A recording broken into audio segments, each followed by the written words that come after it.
lebih dari 1 milenium atau bahkan mungkin lebih dari 2 milenium dari peradaban Barat, karena kalender Gregorian sudah lama berlaku di peradaban manusia. Kita baru akan memberlakukannya mulai hari ini atau mulai tahun ini.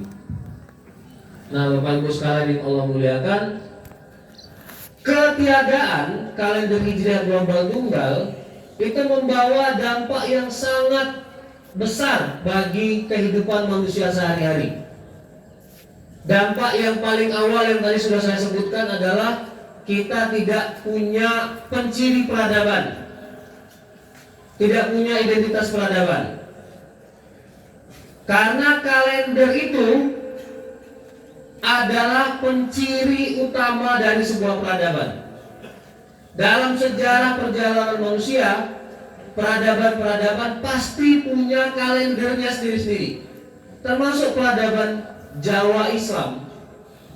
Ada yang disebut dengan kalender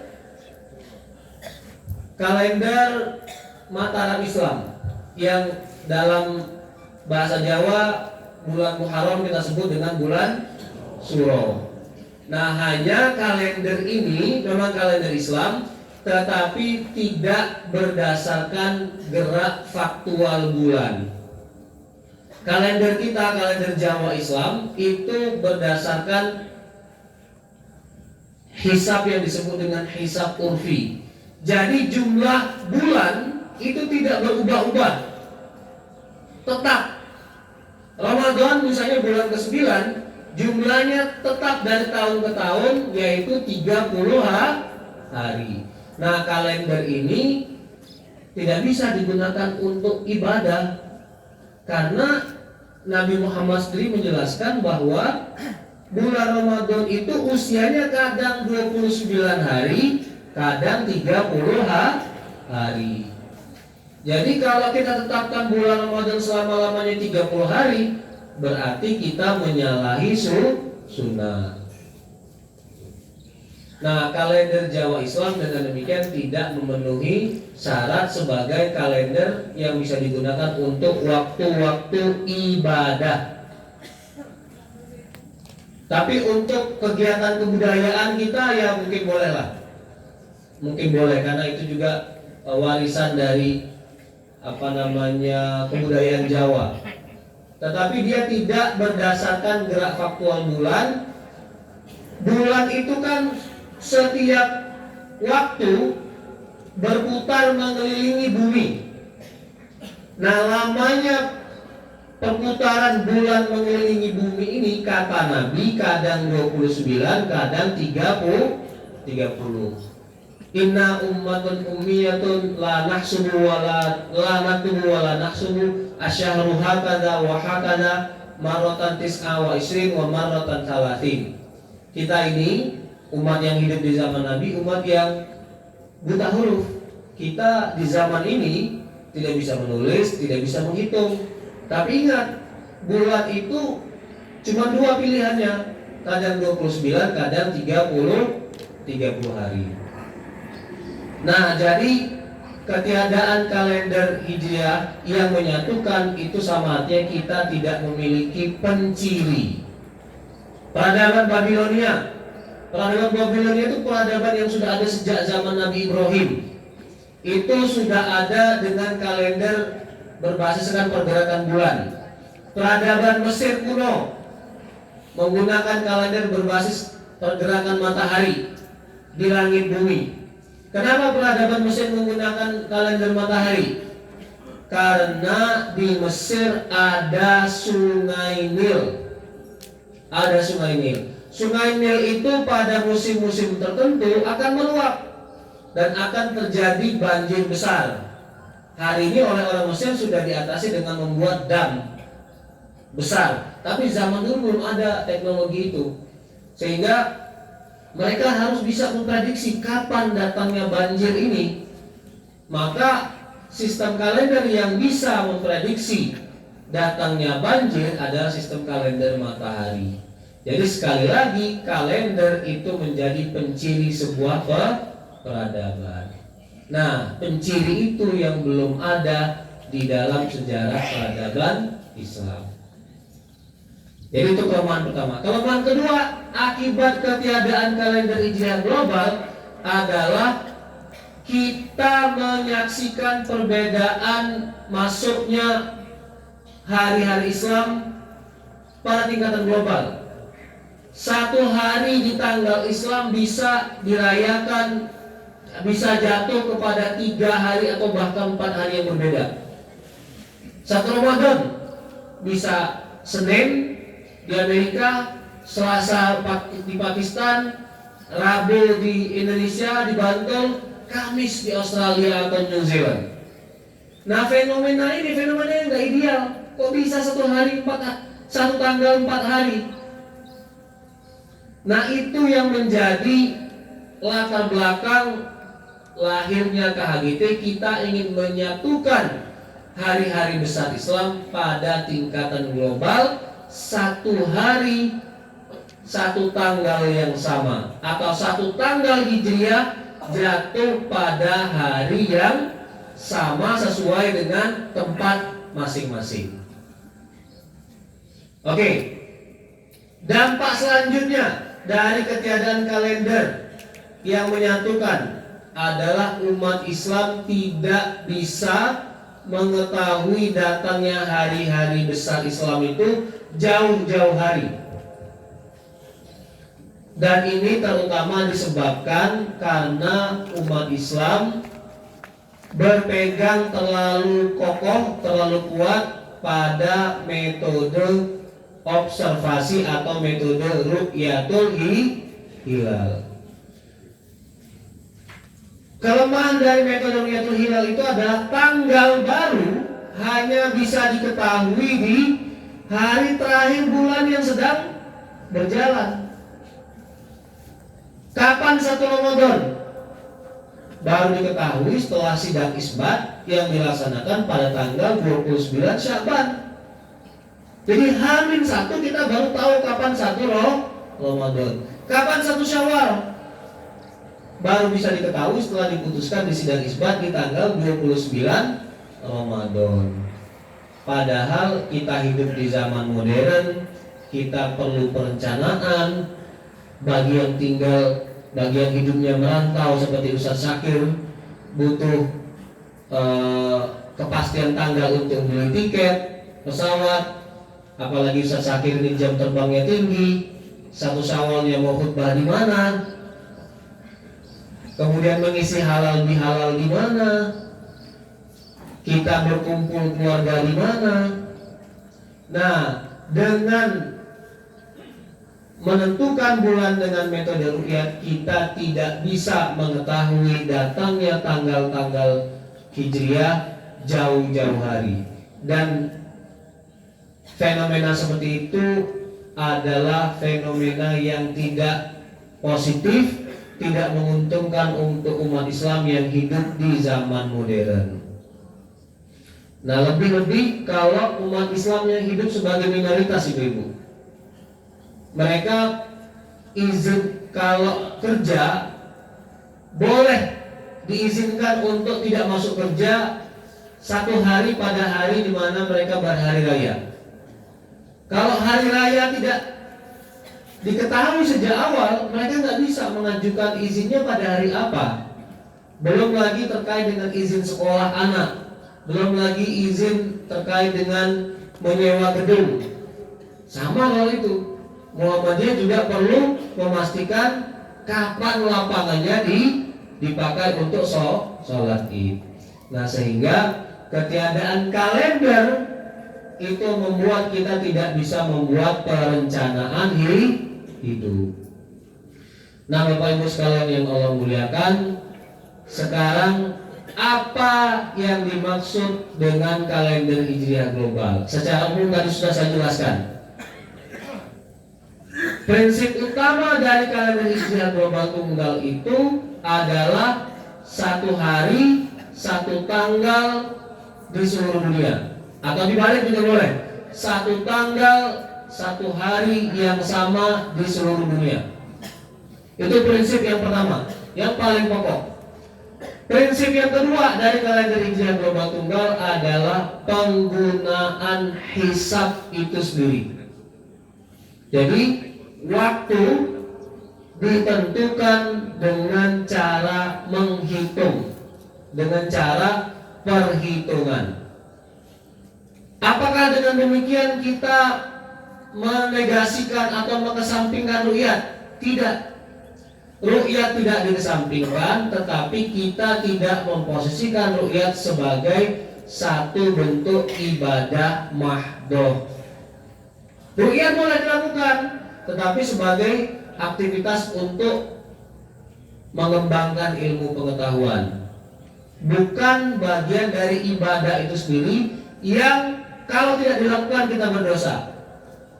Nah, jadi ru'yat tidak dikesampingkan dengan metode hisab, tetapi tidak dilakukan sebagai suatu ibadah mahdhuf. Apa buktinya bahwa ru'yat tidak dikesampingkan?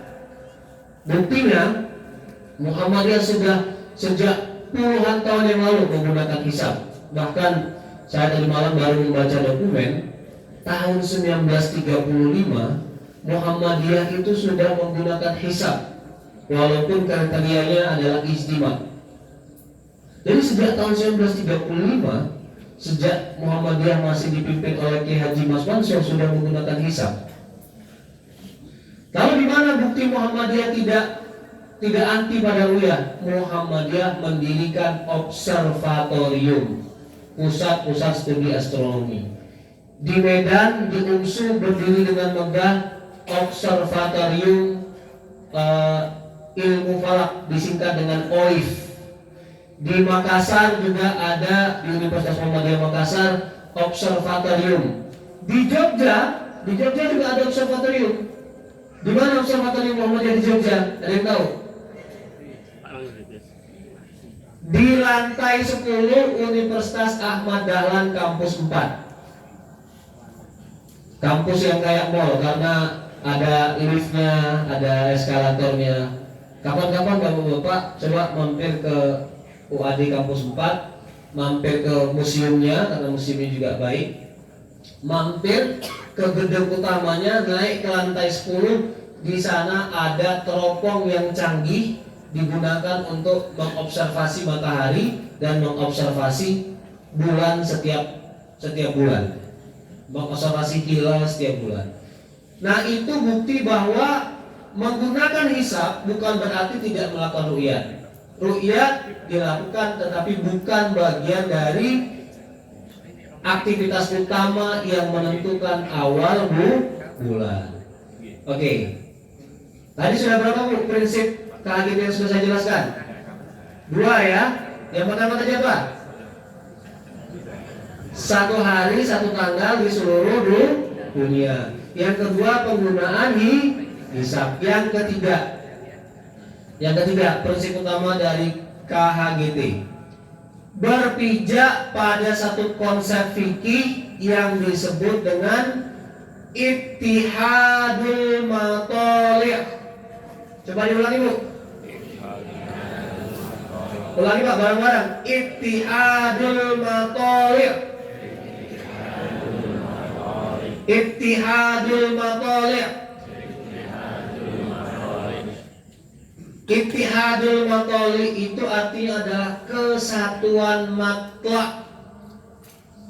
Kesatuan matlak. Matlak bukan mutlak. Matlak, mim, to, lam, ain. Matlak.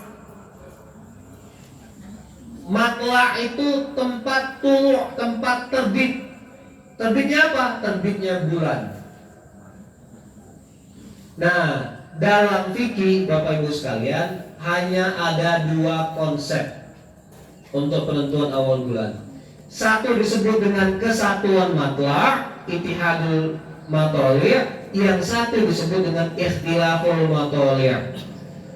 Menurut ikhtilaful matali', menurut perbedaan matlak, setiap tempat ada hilalnya sendiri-sendiri. Kita di Jogja, ya hilalnya Jogja, tidak mengakui hilal yang jauh-jauh. Kita yang ada di Indonesia hanya mengakui hilal di Indonesia, tidak mengakui hilal di Malaysia, tidak mengakui hilal di Arab Saudi. Itu yang disebut dengan ikhtilaful matolik, perbedaan matla. Itu tidak kita gunakan. Pernah kita gunakan pada kriteria yang lama, wujudul hilal. Kita mengakui hilal itu kalau dia muncul di salah satu titik di negara Kesatuan Republik Indonesia. Hilal misalnya wujud di Yogyakarta, Jogja. Hilal belum wujud di Ambon, belum wujud di Bali, belum wujud di Papua. Karena kita ini kesatuan wilayah hukum, maka hilal yang wujud di Indonesia ini kita transfer, kita kirim ke tempat yang belum wujud. Tetapi pentransferannya terbatas, nggak bisa masuk ke rekening pribadi. Transfernya terbatas, hanya dalam wilayah Kesatuan Republik Indonesia, hanya bisa sampai ke Papua, bisa sampai ke Ambon. Hilal kalau muncul di tempat lain, di Arab Saudi lebih barat lagi, di Inggris lebih barat lagi, Amerika lebih barat lagi, Hawaii. Kalau muncul katakanlah di Amerika, nggak bisa kita transfer ke Indonesia. Kenapa? Karena kita berpijak pada setiap kawasan memiliki hilalnya sendiri-sendiri. Itu yang disebut dengan ikhtilaful matolik, perbedaan matla. Nah, yang seperti itu sekarang kita evaluasi dan kita tinggalkan. Sekarang kita beralih kepada konsep satu hilal berlaku di seluruh dunia. Satu hilal berlaku di seluruh dunia. Jadi dengan kalender hijriah global tunggal, kita tidak hanya melihat langit Indonesia, langit Jogja, langit Aceh, langit Palembang, langit Makassar, tapi seluruh dunia adalah satu langit. Hilal yang wujud atau hilal yang imkan di belahan lain di muka bumi ini, kita tarik, kita berlakukan ke seluruh dunia. Itulah yang disebut dengan ittihadul matoli'. Nah, Bapak Ibu sekalian yang Allah rahmati, kalau kita buka kitab-kitab fikih, para ulama kita zaman dulu sebenarnya lebih banyak menguatkan pendapat ittihadul matoli'. Ulama zaman dulu itu, dari 4 mazhab fikih yang utama, 3 menguatkan kesatuan matla, hanya 1 yang menguatkan perbedaan matla. Yang 1 itu mazhab apa? Mazhab Syafi'i. Hanya mazhab Syafi'i yang berpendapat setiap tempat memiliki hilalnya sendiri-sendiri. Follow your moon, kira-kira gitu dalam bahasa Inggrisnya. Ikuti bulanmu sendiri-sendiri, nggak usah melihat negara hilal di negara orang lain. Itu hanya mazhab Syafi'i. Walaupun perlu dicatat, dalam mazhab Syafi'i ada 2 pendapat, ada 2 qaul. Qaul memang yang paling banyak dipakai adalah setiap tempat memiliki hilalnya sendiri-sendiri. Sementara 3 mazhab yang lain, mazhab Hanafi, mazhab Maliki, mazhab Hambali, semuanya berpendapat bahwa satu hilal diberlakukan ke seluruh dunia. Walaupun pada zaman dulu mereka juga terbatas memberlakukannya. Zaman dulu kan nggak ada televisi, zaman dulu nggak ada WA, zaman dulu nggak ada ilmu hisab yang canggih, zaman dulu nggak bisa mentransfer hilal dari Amerika ke Indonesia, zaman dulu nggak bisa mentransfer hilal dari Maroko ke Mesir, dari Maroko ke Indonesia. Kenapa? Karena keterbatasan alat transportasi. Jadi zaman dulu bagaimana orang mempraktekkan kesatuan matla? Zaman dulu begini, kalau ada satu tempat di waktu maghrib sudah bisa melihat hilal dengan mata telanjang, maka diutuslah orang dengan berkendaraan cepat, dan kendaraan paling cepat di zaman dulu adalah kuda, untuk mengabari bagian manapun di sebelah timurnya. Ya ayuhan nas, sumu fi yaumil ghad. Wahai manusia semuanya, ayo puasa besok karena tempat kami sudah bisa melihat hilal. Loh, kami belum bisa melihat. Enggak apa-apa, karena satu hilal berlaku di seluruh dunia. Jadi orang zaman dulu mempraktekkan kesatuan mutlak, tetapi dengan metode yang terbatas. Mereka mengabarinya dengan kuda sebagai kendaraan tercepat. Di awal abad modern berkembanglah telegraf. Jadi kalau kita baca buku-buku fikih di awal abad 20 itu, ada orang mengabari masuknya bulan baru dengan telegraf. Kemudian berkembang lagi telepon. Nah, hari ini kita bahkan sudah mengembangkan satu metode yang lebih akurat, lebih sesuai dengan perkembangan teknologi, yaitu mengembangkan software aplikasi ilmu hisab. Nah, itu Bapak Ibu sekalian. Jadi prinsip yang ketiga, saya perhatikan semuanya melihat kucing yang cantik ini ya. Jadi tersihir semua oleh kucing ini. Ada apa gerakan dengan kucing ini? Saya pikir kucingnya juga ngerti Ittihadul Matawi tadi. Jadi prinsip yang ketiga. Yang pertama tadi satu hari satu tanggal, satu hari yang sama. Yang kedua hisab, dan yang ketiga adalah kesatuan mutlak. Nah, sekarang pertanyaan selanjutnya adalah, dalilnya apa Ustaz? Ada nggak dalil dari kalender Hijriah gelombang tunggal? Dalilnya ada banyak. Dalilnya bisa kita kumpulkan dari Al-Quran, bisa kita kumpulkan dari hadis Nabi. Dalil dari Al-Quran, tadi surat Yunus ayat kelima yang dibacakan oleh adinda kita tadi. Walladzi ja'ala syamsa diya'a wal qamara nura wa qaddarahu manazila li ta'lamu 'adadas sinina wal hisab. Allah lah yang telah menjadikan matahari dia bercahaya dan menjadikan bulan nur. Nur itu bercahaya, tapi cahayanya tidak berasal dari dirinya sendiri.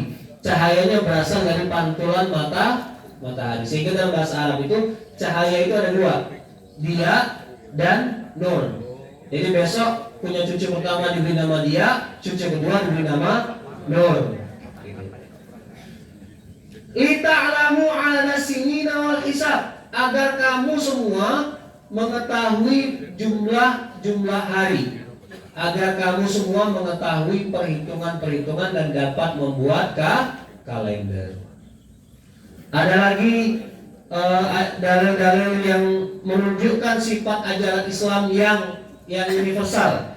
Misalnya surat Al-Anbiya ayat 92. Inna hadhihi ummatukum ummatan wahidah wa ana rabbukum fa'budun. Umat ini adalah umat yang satu dan aku adalah Tuhanmu, maka sembahlah kalian semua kepadaku. Nah, ayat ini menggambarkan umat Islam itu adalah umat yang satu, memiliki kesamaan identitas akidah, kesamaan identitas akhlak, dan memiliki kesamaan identitas peradaban mereka, yaitu kalender yang bersifat pasti. Ada ayat lain, wa ma arsalnaka illa rahmatan lil alamin. Tidaklah kami utus engkau wahai Muhammad kecuali untuk menjadi semesta, menjadi rahmat bagi semesta alam. Nah, ini juga dalil yang menunjukkan bahwa ajaran Islam itu berlaku universal. Umat Islam juga sudah berdiaspora, umat Islam sudah menyebar ke seluruh dunia. Karena Islam adalah agama universal, umat Islam sudah menyebar ke seluruh permukaan bumi, maka sistem waktunya pun harus bersifat universal. Sistem waktunya pun juga harus berlaku di seluruh permukaan bumi. Dalil dari hadis Nabi apa? Hadis Nabi diriwayatkan oleh At-Tirmidzi, as-shaumu yauma tasumun wal fitru yauma tuftirun wal adha yauma tudahun. Hari kamu berpuasa adalah hari di mana kamu semua berpuasa. Hari kamu berbuka, hari raya Idul Fitri adalah hari di mana kamu sekalian semuanya berhari raya Idul Fitri. Dan hari Idul Adha adalah hari di mana kalian semua berhari raya Idul Adha secara serentak, secara bersamaan. Satu kesatuan. Jadi hari raya itu mestinya dirayakan secara bersama-sama oleh umat Islam seluruh dunia. Dan itulah yang oleh Muhammadiyah kita lihat sebagai, kita letakkan sebagai bentuk pembaharuan Islam.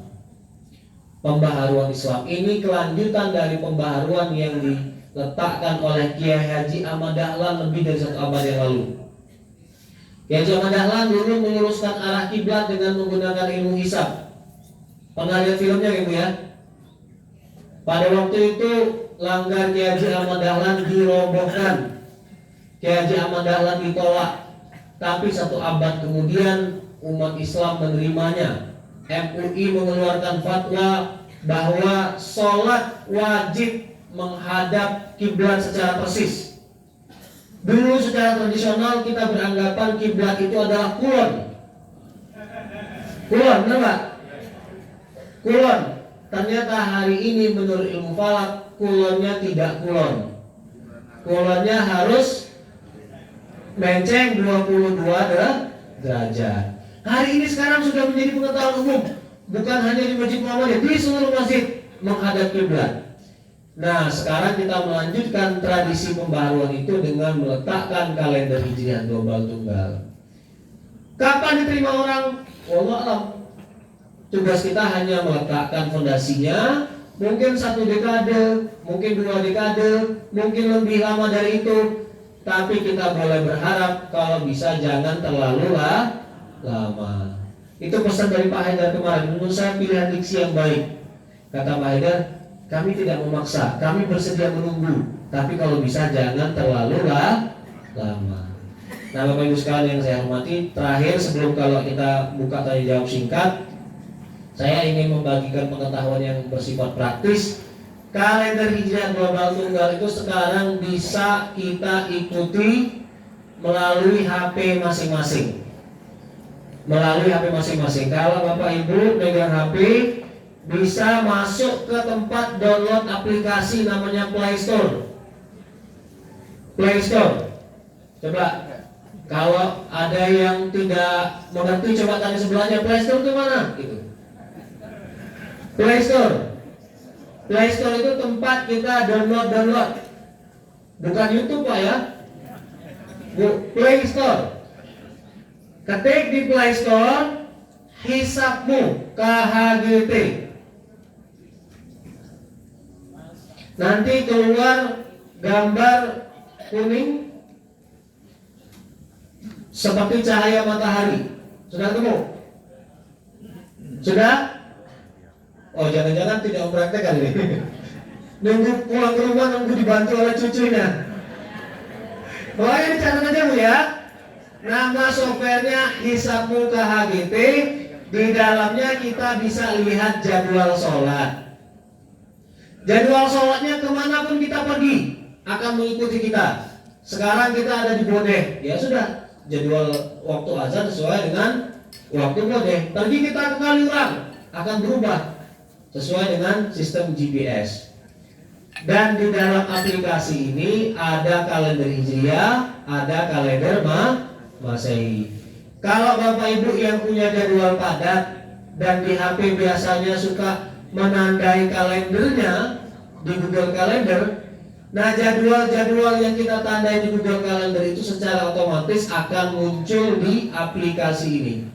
Artinya kita mensinkronkan Google Calendar dengan aplikasi ini. Kalau Bapak Ibu sekalian ingin belajar ilmu falak lebih jauh, bisa masuk ke bagian hisabmu, kemudian klik tahunnya tahun berapa, bulannya bulan apa, klik info hilal, klik peta KHGT, akan keluarlah peta astronominya. Mana bagian kawasan di muka bumi ini yang sudah masuk bulan baru atau belum. Nah, aplikasi ini kita buat dalam rangka mengedukasi masyarakat. Saya kalau bisa membuat klaim, Mbak, ini klaim saya ya. Barangkali tidak ada organisasi di Indonesia ini yang paling gencar memasyarakatkan ilmu falak lebih dari Muhammadiyah. Coba lihat maklumat kita, maklumat Ramadan. Maklumat kita tuh menjelaskan apa penjelasan astronomis. Ramadan masuk tanggal sekian karena di muka bumi ini tempat yang sudah mengalami kriteria imkan adalah tempat pada koordinat ini, lintang ini dan bujur ini. Jadi semuanya kita jelaskan dengan dalil, dengan logika, supaya kita bisa menerima informasi itu lengkap dengan penjelasannya, bukan menerima angka jadinya. Nah, kenapa aplikasi ini kita buatkan petanya? Supaya kita belajar ilmu falak sekaligus. Dan menurut saya ahli falak Muhammadiyah itu jumlahnya banyak di seluruh Indonesia. Dan kalau kita bandingkan pada tingkat global, mungkin termasuk kita bisa membanggakannya. Kenapa saya bisa mengklaim seperti itu? Karena momen launching kemarin itu kita di majelis nanti banyak berkomunikasi dengan negara-negara luar, termasuk diantaranya Turki, dengan Amerika, dengan Eropa. Kita kesulitan mencari siapa ahli hisabnya, siapa yang bisa ngejawab email kita, gitu. Karena barangkali jumlahnya tidak banyak, gitu. Dan alhamdulillah jumlah ahli hisab, jumlah ahli astronomi di Muhammadiyah jumlahnya cukup banyak. Nah, KHGT ini sendiri tidak harus paham ilmu hisab yang rumit-rumit. Esensinya, prinsip-prinsip pokoknya sudah saya jelaskan. Tadi 3 hal tadi itu. Kalau kita pemula, kita cukup tahu bagian-bagian pokok dari KHGT. Kalau kita mau belajar lebih jauh, kita bisa belajar ilmu astronomi, belajar geografi, dan belajar ilmu usul fikih supaya kita pemahamannya lebih maksimal. Tapi intinya KHGT itu sesuatu yang mudah untuk kita pahami. Kalau tanya orang KHGT itu apa? 1 hari 1 tanggal di seluruh dunia, menggunakan metode hisab dan menggunakan kesatuan matlab. Demikian yang dapat saya sampaikan. Masih ada waktu 15 menit sebelum kita tutup pengajian ini di pukul 6.45. Saya kembalikan kepada moderator. Ya, alhamdulillah. Kita tahu sekarang KHGT itu tujuannya untuk mempersatukan umat Islam dengan satu hari yang sama di tempat yang sama pula. Persatuan matlabnya tadi ya. Oke.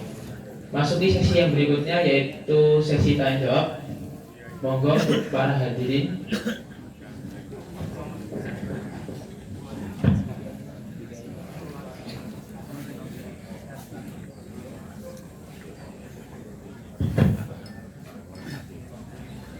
Terima kasih. Assalamualaikum warahmatullahi wabarakatuh.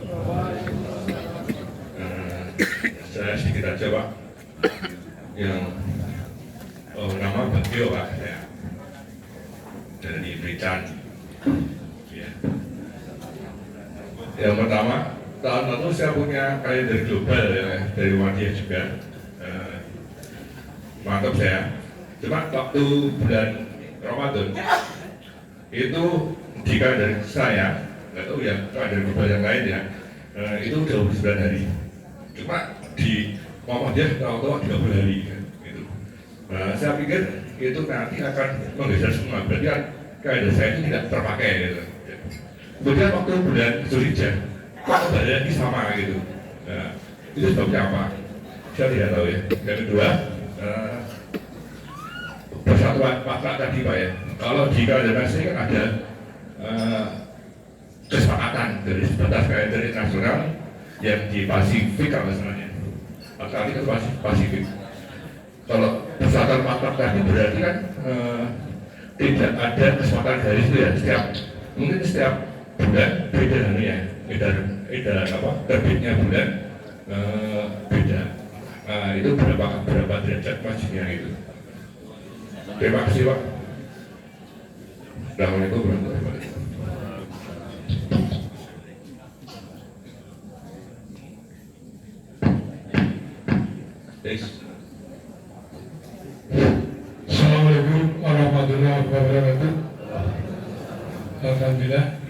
kesempatan ini kebetulan Ustadz membicarakan masalah waktu. Saya melihat dalam WA itu Ustadz, itu di salah satu pulau Samroy di Norwegia Utara. Itu ada suatu masjidnya juga bagus. Tentunya di sana jamaah Islamnya juga banyak. Yang menjadi pertanyaan Ustadz, kalau di sana itu terjadi waktu siang, itu siangnya selama 70 hari. Kalau terjadi suatu malam, malamnya juga 70 hari. Yang menjadi pertanyaan saya, bagaimana umat Islam untuk menentukan jadwal sholat? Siapa tahu hal tersebut besok terjadi di tempat kita menjelang kiamat. Terima kasih. Assalamualaikum warahmatullahi wabarakatuh.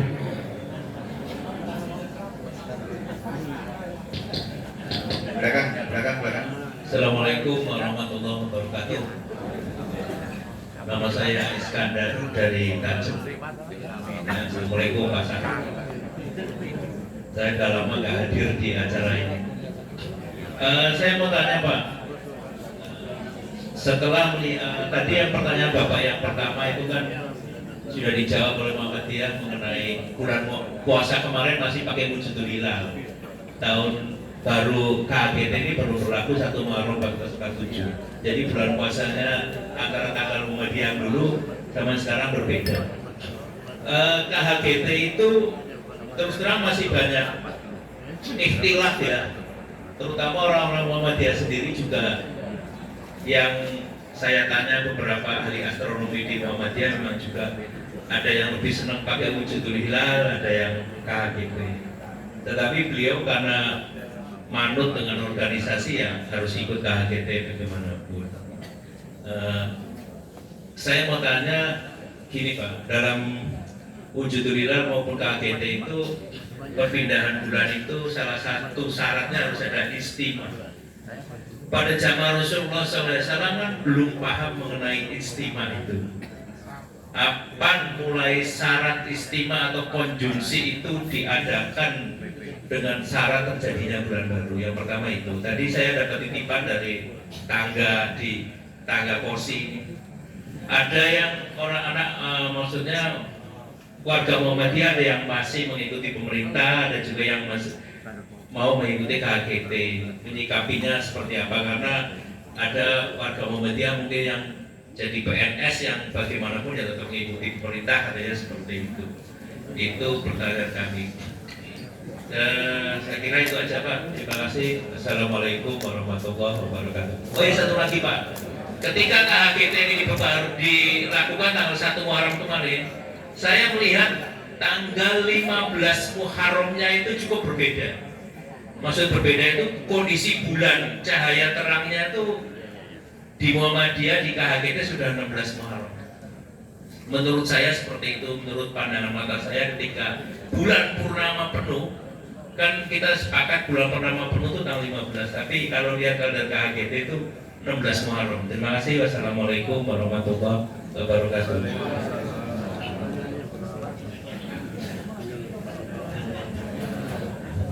Biasanya ada ibu-ibu, saya rasanya belum afdal kalau belum pertanyaan ibu-ibu. Nah, biar ada perwakilan ibu. Assalamualaikum warahmatullahi wabarakatuh. Saya itu berpikir gini Pak, kalau sudah ada KHGT, berarti kan sudah jelas sama, berarti nggak perlu lagi isbat. Dananya banyak loh Pak dari pemerintah. Nah ini kira-kira gimana? Berarti tahun yang akan datang nggak usah nunggu isbat itu ya. Mohon maaf, mohon penjelasan. Assalamualaikum warahmatullahi wabarakatuh. Masya Allah, pertanyaannya bagus-bagus. Ini kelas seminar internasional, luar biasa. Ini kesuksesan Kopi Ngaji dalam memasyarakatkan ilmu pengetahuan, luar biasa. Dan jamaah juga jauh-jauh dari Merican, dari Tajem, atau jangan-jangan ada yang lebih jauh dari itu ya? Mana Pak? Dari mana Pak? Kapuas, luar biasa. Mana Pak? Bekasi, luar biasa. Tadi ada dari Pyongyang segala ya? Masya Allah. Saya itu cuma tinggal di Melatis itu berangkat habis subuh itu nyampe ke sini ya 5.30 lah. Kalau dari Pyongyang sana berangkatnya jam berapa itu? Sebelum subuh, di seberang sini. Ya demi kopi ngaji, alhamdulillah ada kopinya kan. Oke, bismillah, saya jawab pertanyaan pertama dari Pak Bagio. Dulu di Italia itu ada Bagio, Pak. Roberto Bagio. Ingat nggak Pak ya? Ingat. Pertanyaan pertama tadi kasus Ramadan 1447. Oke, karena sudah ditanyakan saya jelaskan. Di kalender Muhammadiyah versi cetak yang diterbitkan oleh Suara Muhammadiyah tertulis 1 Ramadan jatuh pada tanggal 19 Februari 2026. Saya ulangi, 19 Februari 2026.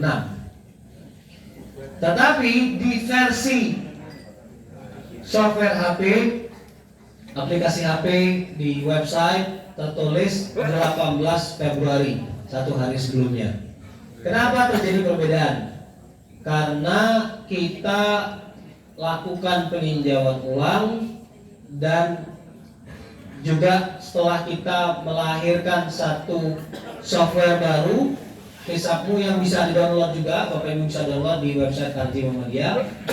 Kita dapatkan sebuah fakta, ternyata ada bagian yang di permukaan bumi sudah memenuhi kriteria tanggal 17-nya. Nanti saya akan kembali kepada istilah-istilah astronomi. Tanggal 17-nya itu sudah ada yang memenuhi kriteria awal bulan, sehingga besoknya masuk bulan baru tanggal 18, tidak digenapkan. Sehingga memang terjadi perbedaan antara kalender versi cetak dan kalender versi aplikasi. Ini sedang dalam proses untuk kita sinkronkan.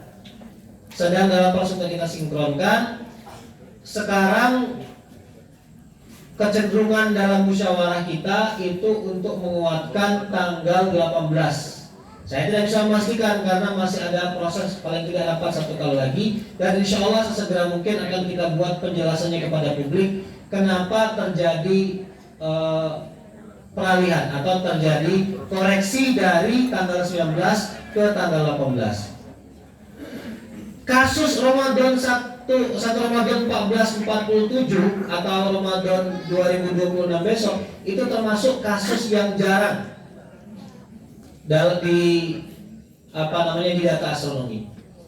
Di seluruh dunia hampir tidak ada tempat yang memenuhi kriteria awal bulan. Nanti kriteria saya ceritakan di belakang. Tapi ada satu bagian dari benua Amerika, di negara bagian Alaska, di bagian paling ujung di barat daya, yang sudah memenuhi kriteria itu. Coba Bapak Ibu bisa buka aplikasinya. Tadi buka bagian hisapmu, klik 1447, klik bulan Ramadan, kemudian klik peta KHGT. Lihat, ada satu bagian yang kita beri tanda titik itu. Lihat peta Amerika, lihat Alaska, ada satu bagian kita berikan tanda titik. Hanya tempat itu yang sudah memenuhi kriteria awal bulan baru. Pada perhitungan kita yang semula tempat itu tidak terbaca. Dan di negara di tingkat global, negara yang sudah menggunakan KHGT, Turki, itu tidak memperhitungkan kawasan di Alaska itu, dia abaikan. Sehingga menurut kalender Turki digenapkan 1 hari lagi 1 Ramadan jatuh pada tanggal 19. Kami berkirim surat, berkirim email berapa kali, dan termasuk kemarin perwakilan juga datang ke Unisa ke Yogyakarta. Kami tanyakan kenapa ini diabaikan. Jawaban dia adalah karena tempat itu manusianya terlalu sedikit, tingkat kepadatan penduduknya rendah.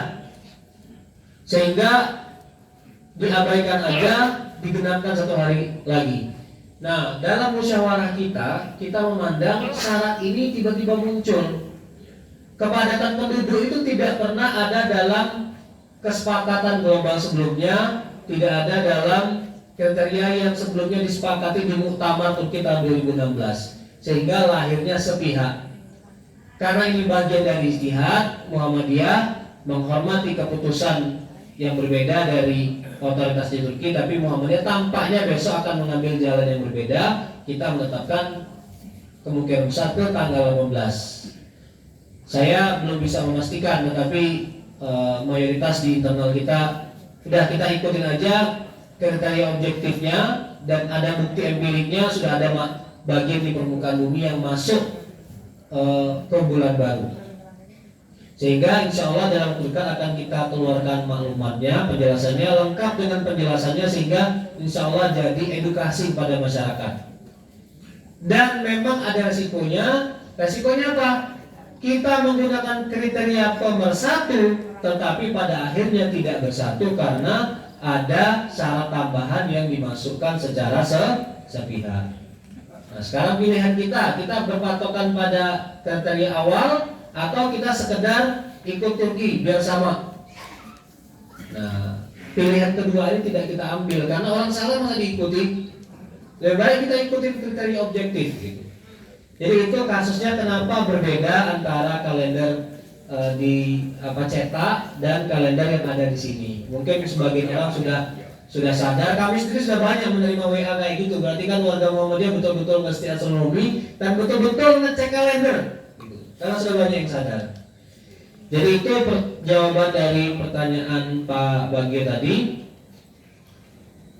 Nah, sekarang penjelasan yang lebih agak teknis. Tadi disebutkan mengenai istimewa Bapak di belakang tadi. Rupanya penanyanya di sana, saya tadi melihatnya ke sana gitu. Ternyata berdiri di sana Bapaknya tadi. Terkena matahari. Oke. Jadi ada satu fenomena yang disebut dengan istimewa Bapak Ibu. Istimewa itu adalah kondisi di mana matahari, bulan dan bumi berada pada satu garis sejajar. Itu disebut dengan istimewa. Bulan itu kan setiap bulan berputar mengelilingi bumi. Nah, perputaran itulah yang kata Nabi kadang 29, kadang 30. Ketika bulan sampai pada garis finish, yang juga sekaligus garis permulaan, garis start, berarti dia sampai kepada titik istimewa. Pada masa lalu Muhammadiyah pernah berpegang pada satu kriteria, asal sudah istimewa, besoknya bulan baru. Dan istimewa ini memang fenomena global, terjadi pada saat yang bersamaan di seluruh permukaan bumi ini. Tapi KHGT itu tidak berpatokan pada istimewa semata, karena bisa jadi sudah istimewa tetapi belum memenuhi kriteria yang lain. Nah, kriteria yang lain itu apa? Kriteria yang lain itu adalah ketinggian bulan 5 derajat di atas ufuk. Ufuk itu apa? Ufuk itu batas mata memandang. Di situ nggak terlalu kelihatan ufuknya karena kelihatan bukit-bukit itu, pohon kelapa. Mau lihat ufuk kemana? Pergi ke pantai, pergi ke padang pasir. Batas mata kita memandang itu ufuk. Nah, kriteria pertama adalah ketinggian bulan dari atas permukaan ufuk itu 5 derajat. Kemudian jarak antara matahari dan bulan. Matahari di bawah, bulan 5 derajat. Jaraknya itu juga harus diatur, minimal 8 derajat. Jadi ketinggiannya 5, jarak matahari dan bulan 8 derajat. Dan ini berlaku dimanapun di permukaan bumi. Asal sudah memenuhi kriteria ini, terjadi dimanapun di muka bumi, tidak harus di Indonesia, tidak harus di Jogja, tidak harus di Aceh, maka esoknya sudah masuk ke bulan baru. Jadi cara mengetahuinya, cara menghafalnya mudah. 5 dan 8 dimanapun di permukaan bumi sebelum pukul 24 malam waktu universal. Jadi ada kriteria selanjutnya sebelum pukul 24 malam waktu universal. 24 malam waktu universal apa? 24 malam waktu Greenwich, waktu London. Itu sama dengan di Indonesia pukul 7 pagi. Jadi artinya 5 dan 8 terpenuhi sebelum pukul 7 pagi di Indonesia. Kalau kita menggunakan waktu lokal di Indonesia. Itu kriterianya. Nah, yang tadi itu kasus Alaska tadi itu 5 dan 8 terpenuhi, tetapi setelah pukul 24. Nah, bisa masuk ke bulan baru asal ada syarat tambahan. Syarat tambahnya Pak terjadi sebelum waktu fajar di New Zealand. Jadi kompleks sekali. Ya udah, kita nggak usah masuk terlalu kompleks. Intinya ketahui aja 5 dan 8 dimanapun di permukaan bumi sebelum pukul 24 malam atau pukul 00 waktu universal. Kalau sudah habis pertanyaan dari Pak Sumandono, singkat. Kalau negara di Skandinavia, di antaranya Norwegia, Denmark yang mengalami anomali bagaimana mereka menentukan waktu sholat, ya tetap dengan tidak menggunakan fenomena matahari, tapi mereka bisa menggunakan jadwal waktu sholat di negara normal terdekat. Bagaimana waktu puasanya? Bisa menggunakan waktu puasa Arab Saudi, bisa menggunakan waktu puasa negara Islam terdekat. Tadi pertanyaan mengenai istimewa dari Pak Iskandar tadi sudah saya jawab. Berkenaan dengan sidang isbat, nah ini pertanyaan penting sekali, pertanyaan kritis. Ya tidak perlu. Dan dari dulu Muhammadiyah sebenarnya sudah mengkritik itu praktek sidang isbat karena menghabiskan banyak dana. Kita bisa melakukan efisiensi. Kalau rezim pemerintahan mau efisiensi aja itu sidang isbat itu. Dan bagi warga Muhammadiyah sebenarnya kita juga tidak harus menunggu isbat. Dan sebenarnya tidak perlu menunggu maklumat lagi, karena sekarang semua sudah ada di dalam aplikasi, sudah ada di dalam website. Karena konsekuensi dari penggunaan ilmu hisab adalah kita bisa mengetahui waktu-waktu Islam jauh-jauh hari. Kapan puasa 15 tahun yang akan datang? Sudah ada di HP semua. Itu konsekuensinya. Itu konsekuensi dari ilmu hisab. Dan konsekuensi dari KHGT adalah kita harus sadar kita berada di tanggal hijriah yang tanggal berapa. Jadi percuma Pak, Bu, kita launching KHGT kalau ditanya, Pak sekarang tanggal berapa Muharram Pak? Ayo sekarang tanggal berapa Muharram Bu? Tanggal berapa? Tanggal 24. Buat apa kita megah-megah bikin software tapi kita pada akhirnya tidak punya kesadaran tanggal hijriahnya tanggal berapa? Jadi harus tahu tanggal hijriah tanggal berapa. Dan keputusan Musyawarah Nasional Tarjih Nasional, Musyawarah Nasional Tarjih terakhir informasi yang ingin saya sampaikan, setiap surat menyurat yang kita tulis, informasi yang kita tulis harus mencantumkan tanggal hijriahnya dulu. Jadi surat ditulis oleh cabang, tanggal berapa Muharram, 24 Muharram, garis miring sama dengan tanggal 18 Juli. Suratnya tidak afdol dan tidak sesuai dengan putusan persyarikatan kalau tidak mencantumkan tanggal hijriahnya tanggal berapa. Intinya kita tahu sekarang tanggal berapa hijriah karena itu adalah konsekuensi dari kita memasyarakatkan kalender hijriah global tunggal. Demikian yang dapat saya sampaikan, kurang lebihnya mohon maaf. Bila taufiq wal hidayah, nasallallahu wa ta'ala Assalamualaikum warahmatullahi wabarakatuh. Kita berikan aplaus dulu terhadap Sejati Mualimin. Ini Ustadz Rafiq Muzakir itu sudah dipanggil profesor. Iya, oleh teman-temannya Ustadz Anang, Ustadz Fathul yang mendesain flyer itu. Kenapa? Karena meskipun dia tidur, dia bisa menjawab pertanyaan dari ustadznya. Bocor halus. Nah teman-teman sangat, jadi kita mendapatkan ilmu yang luar biasa. Walaupun saya lihat agak mumet sebagian. Iki apa toh? Aku hasil terakhir aja. Wah, hasil terakhir tuh aplikasi tadi itu lebih mudah ya. Tapi perlu penjelasannya. Beliau ini, maaf, sejak Mualimin sudah, kemudian setelah itu S1-nya di Mesir. S2-nya di Sumbat Gede Madrasah. Ijazah asli? Asli. Setelah ini saya harus tanyakan ini karena di sini rawan di sini Ustaz. Iya. Kemudian S3-nya di Amerika. Iya. Jadi makanya ketika dan sekarang beliau di sekretaris Majelis Tarjih. Jadi insya Allah penjelasan dalam bahasa Arab dan Inggris itu aman sudah, ya, karena kita punya kader muda yang sampai Ustaz siapa namanya yang malah kita Riki Rahman yang sekarang di Taiwan itu, saya mau seperti ustaznya, alhamdulillah. Mudah-mudahan anak kita juga ya bisa menjadi pembelajar yang baik. Dan ini adik kita, ini Mas Fauzi, maaf dadaan karena 3 MC yang harusnya terjadwal itu pamit. Dia pamitkan Neplus ya. Ini nggak ada, dia sudah kamu aja. Nah, jadi kalau ada kesalahan-kesalahan wajar. Dulu Ustaz Rafiq juga begitu. Nanti dalam beberapa bulan, 2 bulan ke depan insya Allah ke Mesir, siapa tahu nanti juga ke Amerika. Nah, kalau kita Amriki mawon.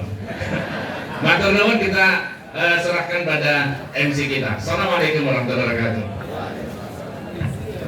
Alhamdulillah, kita masuk ke acara yang terakhir, yaitu penutupan. Mari kita tutup acara pada pagi hari ini dengan baca hamdalah bersama-sama. Alhamdulillahirabbil alamin. Saya sebagai MC